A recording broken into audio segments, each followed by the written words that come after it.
This section looks at expanding the Huawei enterprise network through the introduction of routing and switching products.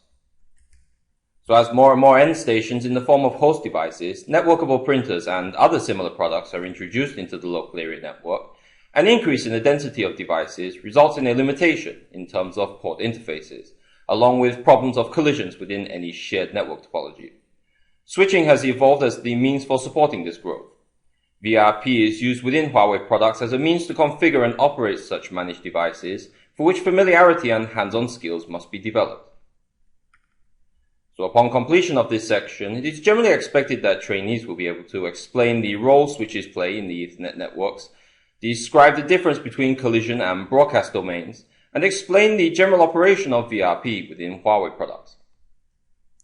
Much of the earlier Ethernet standards were based around the principle of networks that involved a single shared collision domain over which communication required control through mechanisms such as carrier sense multiple access collision detection, or CSMACD.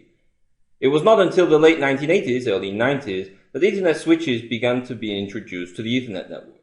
The Ethernet switch enabled the shared collision domain to be broken down into isolated collision domains that ensured through twisted pair mediums such as the 10 base T or 100 base T standards that collisions could be eliminated. Transmission over such media safely allows for bidirectional full duplex transmission over separate wire pairs for isolated transmission and reception of data. The example here shows the individual collision domains that exist and the general simultaneous bidirectional traffic flow that is supported.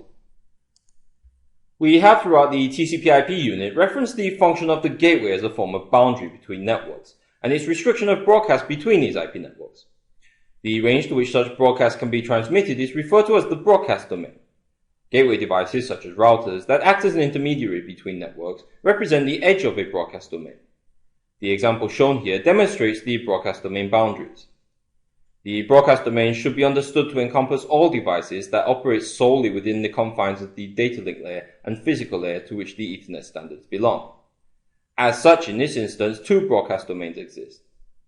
Data transmission between the broadcast domains requires that the router, which in this case is shown as RTA, has an active valid connection to both networks.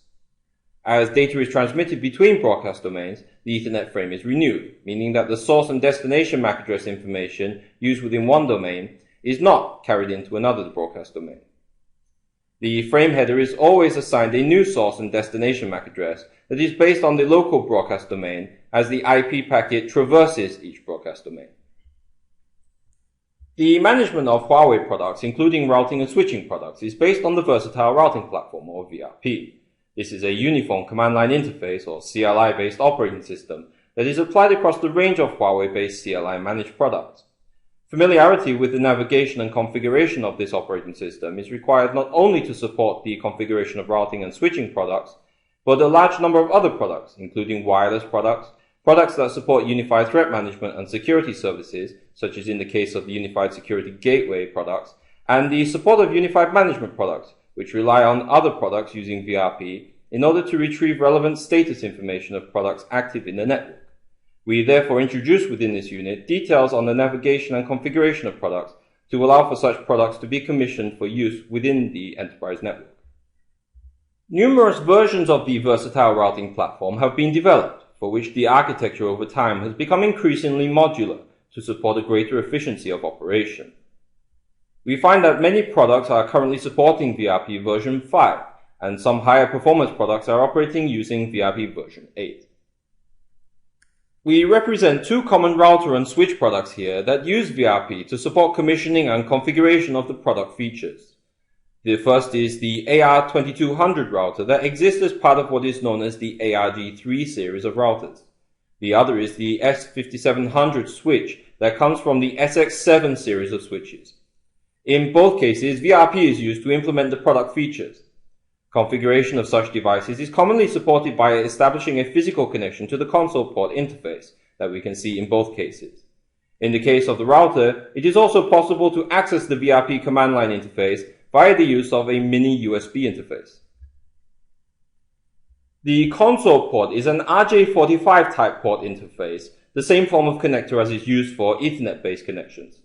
The interface supports a special form of cable known as a console cable, that is capable of carrying commands generated from a terminal to the VRP software.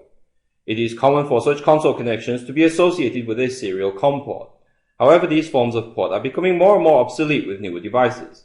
Typically, the USB port of the terminal is used to support the older form of connection through a USB to RS-232 serial converter. This allows the USB interface to operate as a COM port on the terminal to allow a connection to the VRP command line to be established.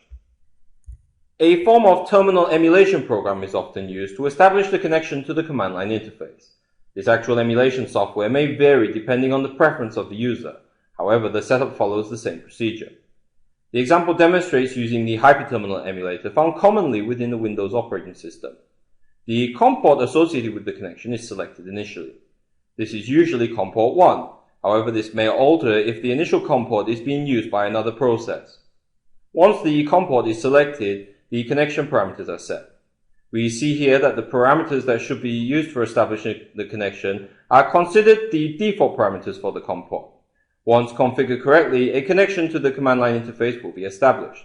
And for any device that is being configured for the first time, it is commonplace for a password to be assigned to the device as a security precaution, following which access to the CLI will be achieved. In the case of the mini USB connection, this provides a more up-to-date form of connection that is supported by newer models of terminals without the need for any interface conversion. Connectivity is established between the USB port of the terminal and the mini USB port of the router.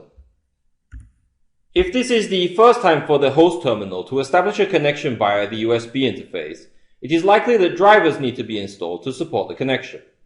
The drivers are found within the Huawei support web pages, for which the details of download and installation are found within the notes of the training material.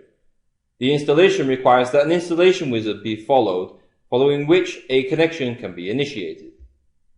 The configuration of the terminal for the mini USB connection follows the same process as that found with the RS-232 serial connection. Again, the correct COM port must be selected, following which the default parameters as shown in this example must again be set. The user will ultimately establish a connection through the mini USB in order to begin configuration through the VRP command line interface. So in summary for this section, we have two questions. The first asks, if an Ethernet broadcast occurs, such as in the case of ARP, to which the destination is local, what will the response of the gateway be? Well, broadcasts generated by an end system will be sent to all destinations within the confines of a local network, including to the interface of a router that is operating as a gateway for the local network. Received broadcast frames will be discarded since no frame is capable of being carried from one broadcast domain to another.